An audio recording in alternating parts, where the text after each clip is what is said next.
Our next proposal relates specifically to the sports of baseball and softball. So as you know, in the NAIA, all of our sports typically operate within 24-week seasons. So all of their practice, competition, everything must happen within those 24 weeks. And in addition to the 24-week season, we have some other regulations that apply, like start dates for practice and competition and maximum frequency of play limits. This proposal does not adjust those maximum frequency of play limits or the start dates, but does adjust how the 24-week season would be counted. So under this proposal, the sponsors are seeking to adjust the fall, I'm just going to call it fall, everything up until December 31st, would actually count all of that practice and competition in terms of days.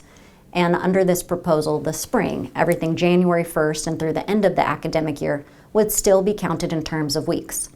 The sponsor's perspective on this is that fall practice and competition for baseball and softball can often get cut short or be deprioritized, whether that's because of weather or it's sort of their non-typical or non-primary season, and you have things like strain on venues and support staff and all of those sorts of things.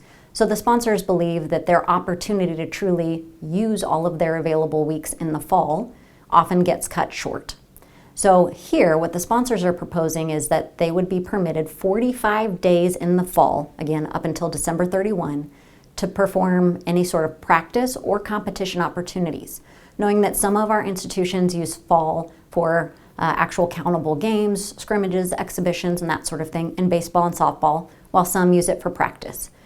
So this would count fall in terms of days, but spring would stay in terms of weeks. So when you remove some of that opportunity for fall competition, the sponsors are suggesting that the spring, January 1 and thereafter, is permitted 16 weeks. So those are all counted in the ways that we're traditionally used to, but the number goes from 24 down to 16 for the spring, and the fall becomes 45 days. And that 45 days would have to encompass any practice, any type of competition, would all be incorporated within that 45 days.